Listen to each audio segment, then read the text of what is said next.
This is SpaceTime Series 26, Episode 134, for broadcast on the 8th of November 2023.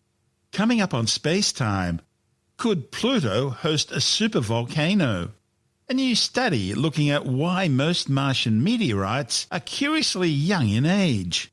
And NASA's Roman mission to study the Milky Way's flickering lights. All that and more coming up on SpaceTime. Welcome to SpaceTime with Stuart Gary.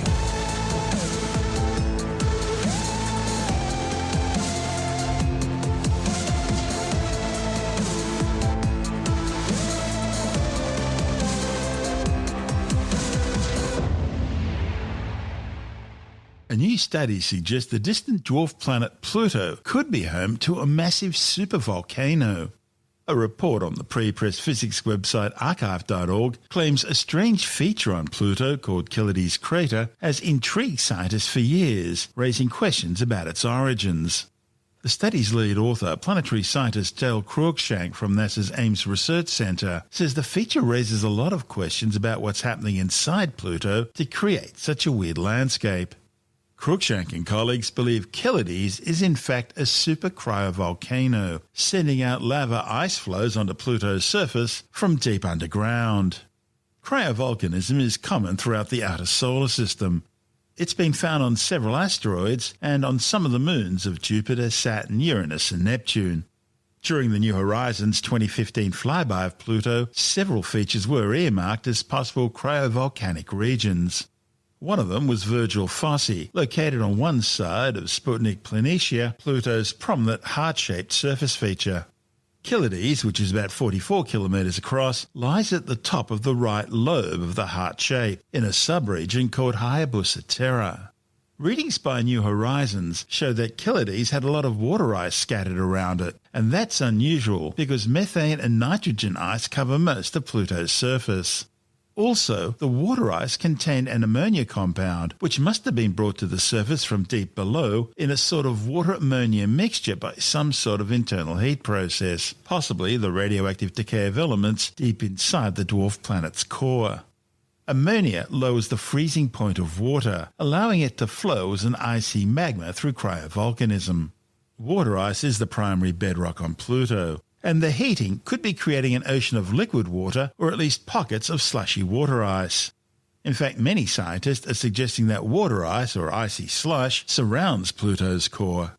Cruikshank says the ammonia could also be in the form of ammoniated salts or hydrates, and could have been part of the original material from which Pluto was made some 4.5 billion years ago. Pluto isn't the only place where ammonia exists in our solar system, but it is the most distant found so far, although other trans-Neptunian objects are thought to also contain it. Pluto's surface ice is covered with vast regions of methane and nitrogen, and often with a contaminant of tholins. Tholins are hydrocarbon compounds created as the gases from the atmosphere and ice on Pluto's surface are bombarded by cosmic rays and other forms of radiation. While Kylides might have been created by an ancient impact event, the presence of fresh ice and the lack of a thick layer of tholins all point to cryovolcanism as the likely cause. Cruikshank suggests that the Kylides structure is in fact a super cryovolcano, with a resurgent caldera having a history of one or more eruptions ejecting thousands of kilometres of cryolava. He says it's also likely that Kylides is still relatively young, certainly not nearly as old as the rest of the dwarf planet's surface. In fact, its eruptive activity probably only took place in the last few million years. If Kylides was old, there'd be a built-up surface layer from a constant rain of organic dust particles from the atmosphere over eons. And that's just not there. This is SpaceTime. Still to come, we ask the question, why are most Martian meteorites curiously young in age? And we look at why NASA's Roman mission will study the Milky Way's flickering lights. All that and more still to come on SpaceTime.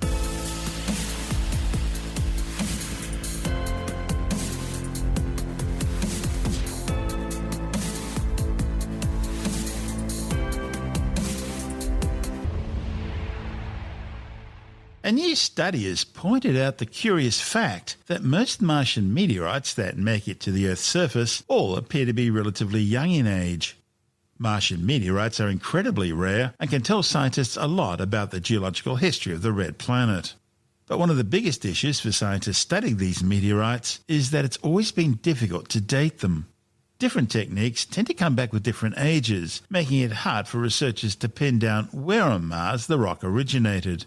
But a new study reported in the journal Earth and Planetary Science Letters may have solved the problem. The authors have placed Martian meteorites in a nuclear reactor in order to confirm their curiously young age. And it's true, most meteorites from Mars are just a few 100 million years old. The study's lead author, Ben Cohen from the University of Glasgow, says scientists know these meteorites definitely did come from Mars because of their chemical composition. They've been blasted off the red planet as ejected debris by massive crater-forming asteroid impacts. The thing is, there are tens of thousands of impact craters on Mars, so knowing exactly where on the planet the meteorite originated from has been impossible to determine. One of the best clues you can use to determine their source crater is the sample's age. While more than 70,000 meteorites have so far been identified on Earth, only 358 of these are thought to have originated on Mars. After being flung into space by massive asteroid impact events, these incredibly rare rocks then swirl around the solar system for ages before finally being caught up in Earth's gravity well and crashing down onto Earth's surface millions of years later. Scientists group Martian meteorites into three basic categories, with a fourth for those which can't be classified. Cassingites are the rarest of these rocks, only two ever having been discovered. Next are the narcolites, which formed about 1.3 billion years ago during volcanic eruptions on Mars. But the most common type of Martian meteorites are those known as shergottites. Around 3/4 of all Martian meteorites are classified as shergottites. They're also thought to have been formed in the roiling lavas of Martian volcanoes, but have formed something of a conundrum because most of the Martian surface is extraordinarily old. Now, based on impact crater numbers, researchers think the majority of the red planet's surface is somewhere between 3 and 4 billion years old.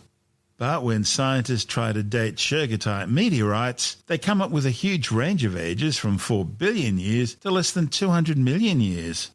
This creates a problem. If the surface of Mars is, on average, billions of years old, how then do we get shergottite meteorites coming back with ages of just a few 100 million years?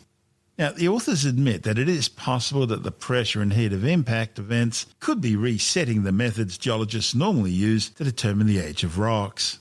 But as more and more meteorites are being studied by different techniques, the bulk of the results obtained were curiously young, and there's evidence that the ages were not being reset by impact. So clearly something's not quite right here.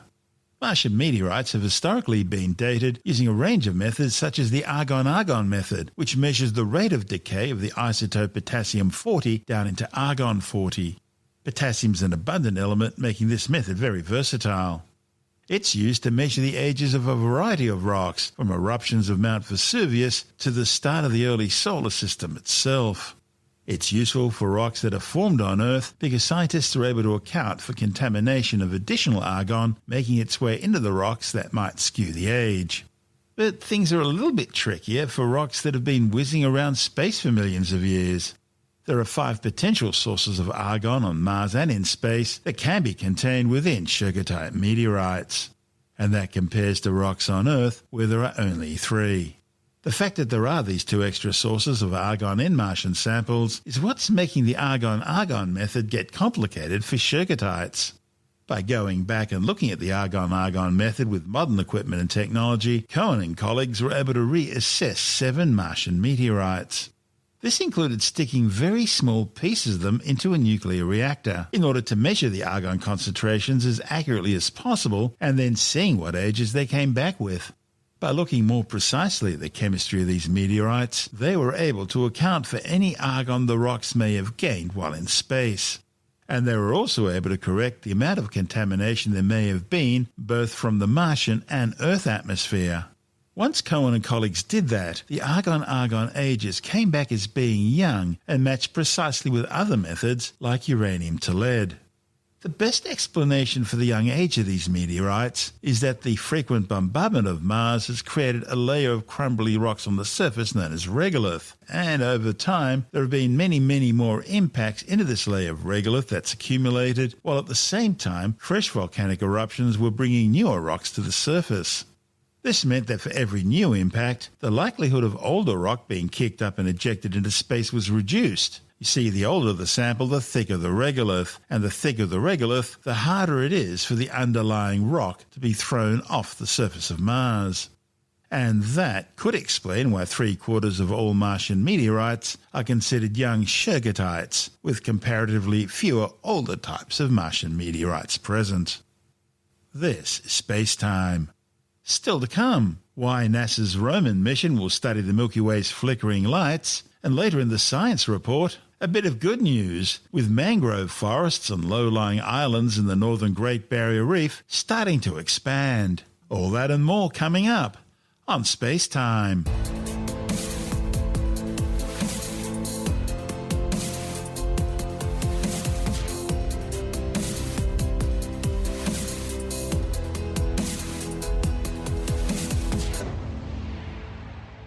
NASA's Nancy Grace Roman Space Telescope will provide one of the deepest views ever of the heart of the Milky Way galaxy. The mission will monitor hundreds of millions of stars, searching for telltale flickers that portray the presence of planets, distant stars, small icy objects that haunt the outskirts of our solar system, isolated black holes, and much more. Scientists believe Nancy Grace Roman will likely set a new record for the furthest known exoplanet, offering a glimpse of a different galactic neighbourhood that could be home to worlds quite unlike the more than 5,500 exoplanets currently known. Nancy Grace Roman's long-term sky monitoring will also study how the universe changes over time. It'll join a growing fleet of international observatories working together to capture these changes as they unfold. Nancy Grace Roman's Galactic Bulge Time Domain Survey will focus on the Milky Way, using the telescope's infrared vision to see through clouds of dust and gas that can block our view of the crowded central region of our galaxy. The mission's senior project scientist, Julie McHenry, from NASA's Goddard Space Flight Center in Greenbelt, Maryland, says Nancy Grace Roman will be an incredible discovery machine, pairing a vast view of space with keen vision, yielding surveys that will provide a treasure trove of new information about our cosmos. When Nancy Grace Roman launches in May 2027, the mission will scour the center of the Milky Way, looking for microlensing events. These occur when an object such as a star or planet comes into near-perfect alignment with an unrelated background star from our viewpoint. Because anything with mass warps the fabric of space-time, light from the distant star bends around the nearer object as it passes close by. The nearer object therefore acts as a natural magnifying glass, creating a temporary spike in the brightness of the background star's light. And that signal lets astronomers know there's some intervening object, even though they can't actually see it directly. Now, in current plans, the survey will involve taking an image every 15 minutes around the clock for a period of 2 months.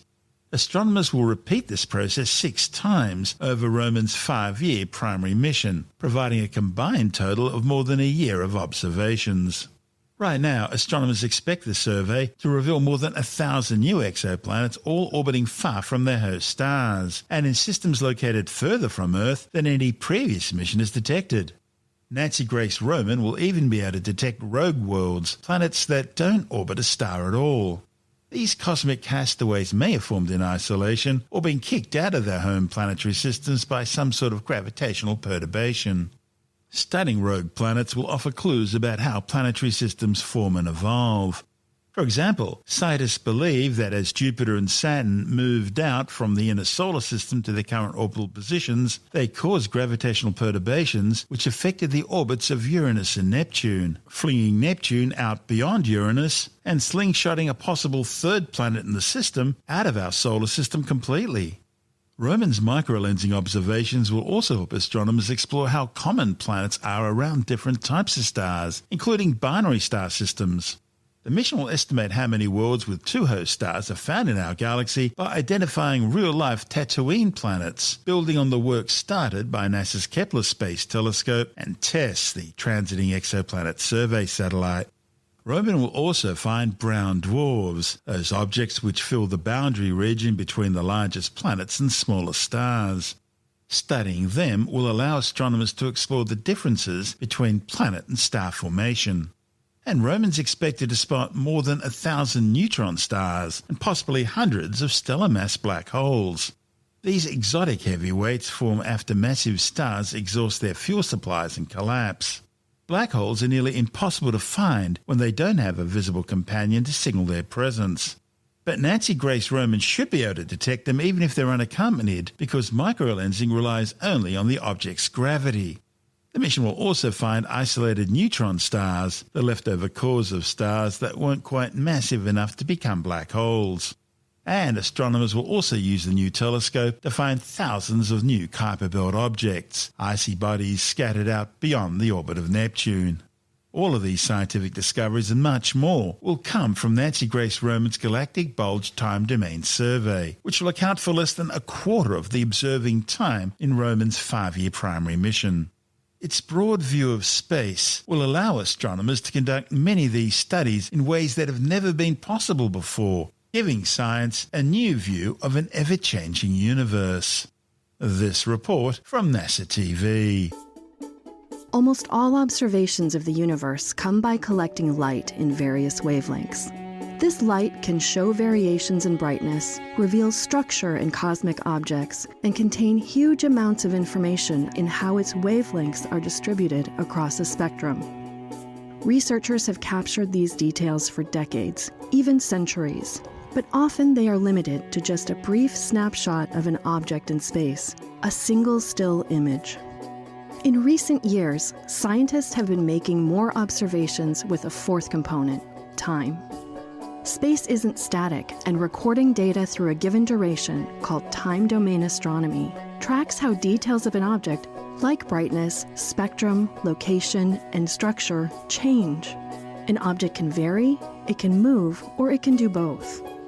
There are 3 main classes of how an object can vary in time: periodic, quasi-periodic, and transient. Periodic change means there is a regular, fixed pattern to the change. Sunrise and sunset, or a blinking pulsar are examples. Quasi-periodic means that there is a pattern, and the change or event happens again and again, but not as regularly, like hurricanes or flashes from hot material around black holes. Transient events are less predictable and often happen only once. Earthquakes and supernovas are transients. These are the hardest to observe because they can be brief and start unexpectedly. If telescopes aren't looking in the right place, they miss the beginning or even the entire event. NASA's upcoming Nancy Grace Roman Space Telescope will be specially equipped to be a groundbreaking tool for time domain astronomy. It will observe from space, so it won't have daily time restrictions like ground-based telescopes, which can only observe at night. It will have image quality like Hubble, but with a field of view at least 100 times larger, so it will be able to observe large portions of the sky all at once.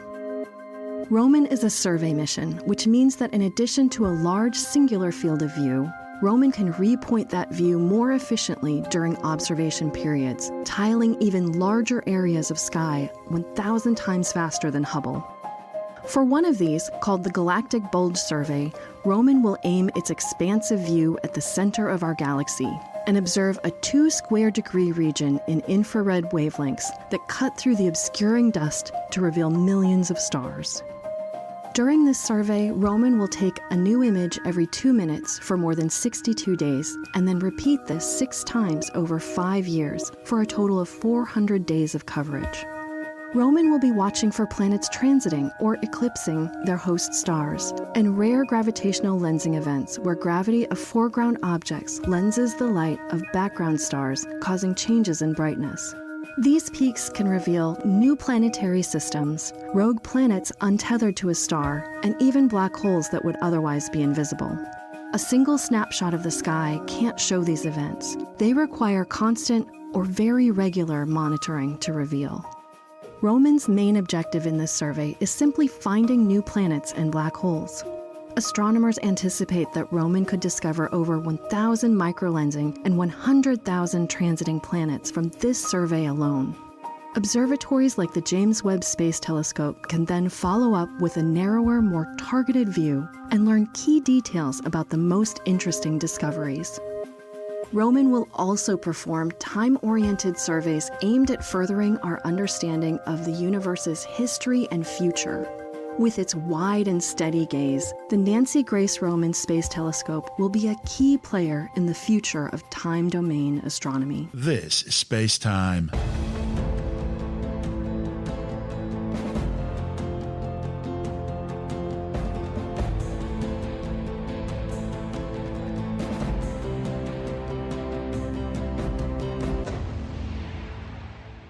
And time now to take another brief look at some of the other stories making news in science this week with the Science Report. A new study warns that adults who are diagnosed with attention deficit hyperactivity disorder or ADHD could be at higher risk of dementia in later life.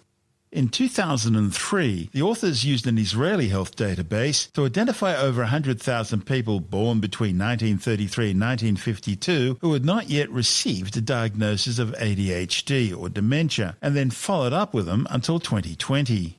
The findings, reported in the Journal of the American Medical Association, show that in that time, 0.7% of participants were diagnosed with ADHD.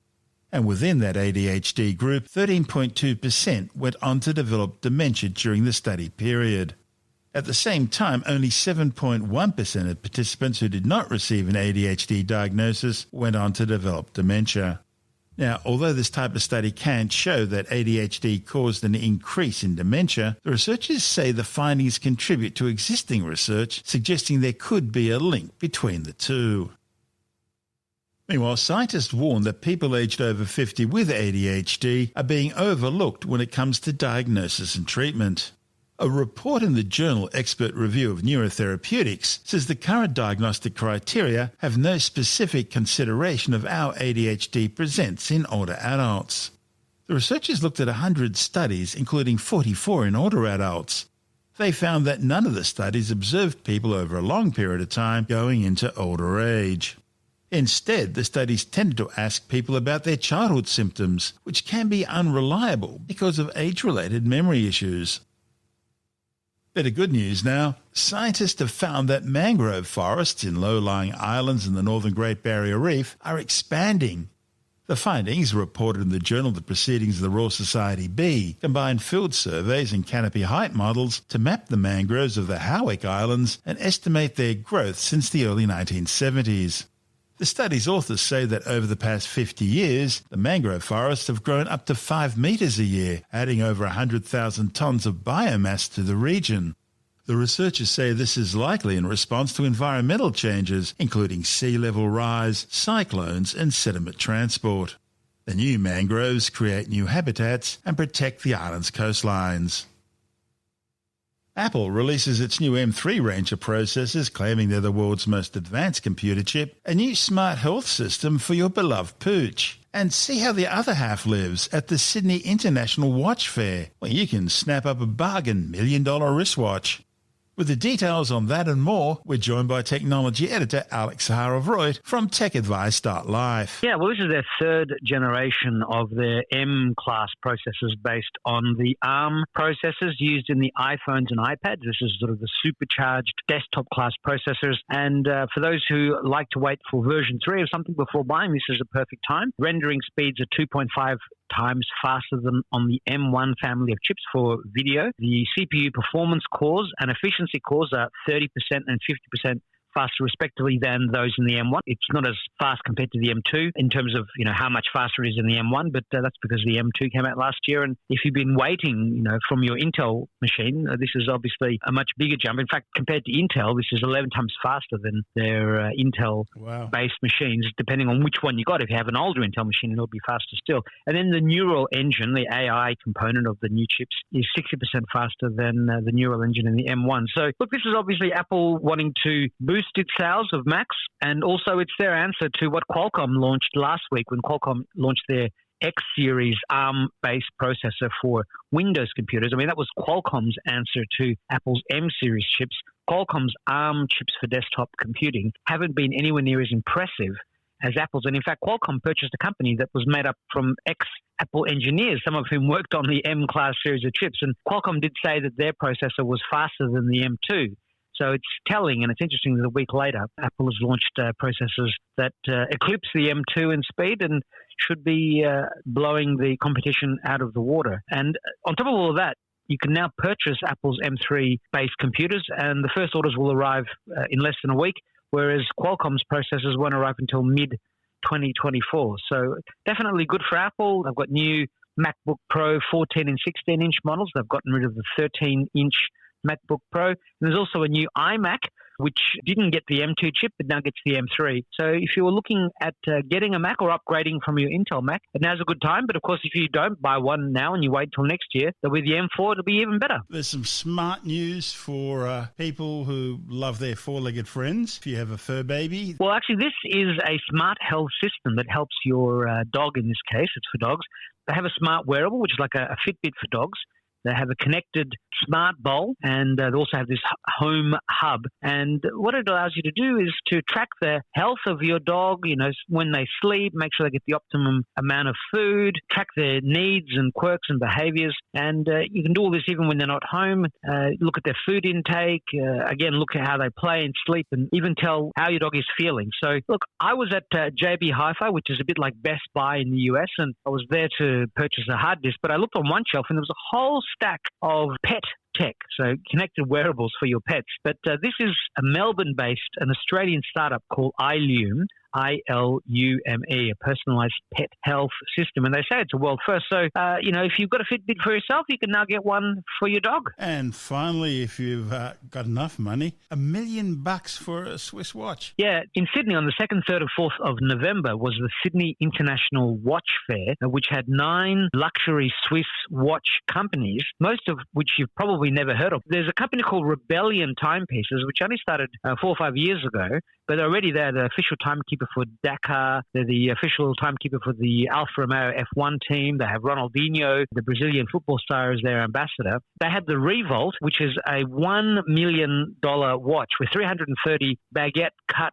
diamonds. And a lot of the watches at the fair were analog-style watches, but incredibly detailed. These are sort of the anti-digital smartwatch, the anti-digital watch, of which there are many now. You even have Rolex, who makes 5 million watches a year, but these 9 Swiss independent luxury watchmakers, you'd be lucky if they make 5,000 watches altogether. Normally they have runs of 80, 90, 100, 200, 300 maximum of a particular model. So obviously you're talking about watches that are tens, if not hundreds of thousands of dollars to purchase.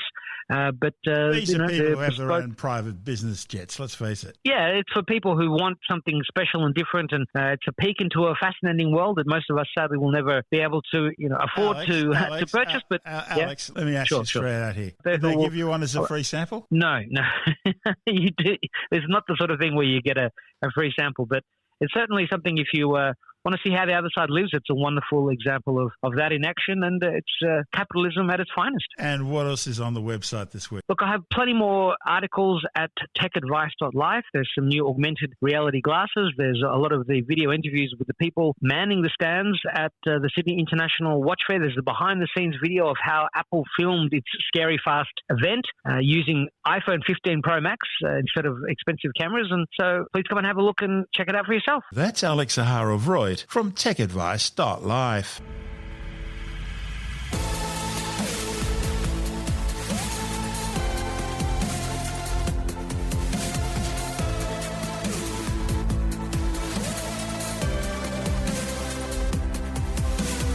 And that's the show for now. SpaceTime is available every Monday, Wednesday and Friday through Apple Podcasts, iTunes, Stitcher, Google Podcast, Pocket Casts, Spotify, Acast, Amazon Music, Bytes.com, SoundCloud, YouTube, your favourite podcast download provider, and from spacetimewithstuartgary.com. SpaceTime's also broadcast through the National Science Foundation on Science Zone Radio and on both iHeartRadio and TuneIn Radio. And you can help to support our show by visiting the SpaceTime store for a range of promotional merchandising goodies. Or by becoming a SpaceTime patron, which gives you access to triple-episode commercial-free versions of the show, as well as lots of bonus audio content which doesn't go to air, access to our exclusive Facebook group, and other rewards. Just go to spacetimewithstuartgary.com for full details. And if you want more Space Time, please check out our blog, where you'll find all the stuff we couldn't fit in the show, as well as heaps of images, news stories, loads of videos, and things on the web I find interesting or amusing. Just go to spacetimewithstuartgary.tumblr.com. That's all one word, and that's Tumblr without the E. You can also follow us through @StuartGary on Twitter, @SpaceTimeWithStuartGary on Instagram, through our SpaceTime YouTube channel, and on Facebook, just go to facebook.com/SpaceTime with Stuart Gary.